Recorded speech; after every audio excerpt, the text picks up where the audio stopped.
বাংলাদেশে এখন এমন একটি সেক্টর আছে যেখানে চাহিদা বাড়ছে প্রতিদিন, আর সেটা হলো ফুড বিজনেস।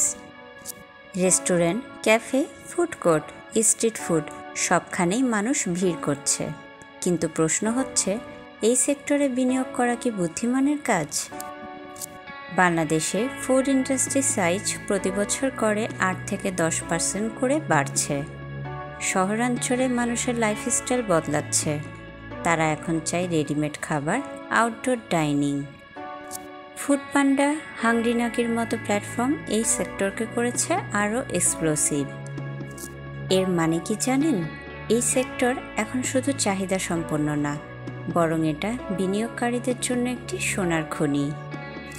একটি সফল রেস্টুরেন্ট বা ফুড কোর্টে ইনভেস্ট করে আপনি পেতে পারেন প্রতি মাসে লাভের অংশ।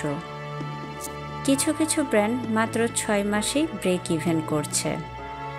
কিন্তু আপনি যদি নতুন হন, তাহলে প্রশ্ন থাকবে, কাকে বিশ্বাস করবেন, কোথায় বিনিয়োগ করবেন? এখানেই আসে ইনভেস্ট করি। ইনভেস্ট করি আপনাকে যুক্ত করে যাচাই করা ফুড ব্র্যান্ড ও নতুন বিজনেস আইডিয়ার সাথে। আমরা দিই বিজনেস অ্যানালাইসিস, দিই রিটার্নের পূর্বাভাস, সরাসরি যুক্ত করি মালিকের সাথে এবং পরামর্শ দিই কোথায় কিভাবে ইনভেস্ট করলে লাভবান হবেন।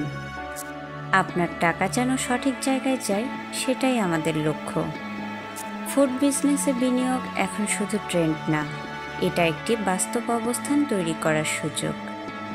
আপনার পরবর্তী সফল ইনভেস্টমেন্ট হতে পারে কোনো রেস্টুরেন্টের অংশীদার হয়ে। ইনভেস্ট করি, যেখানে শুরু হয় লাভজনক সম্পর্ক।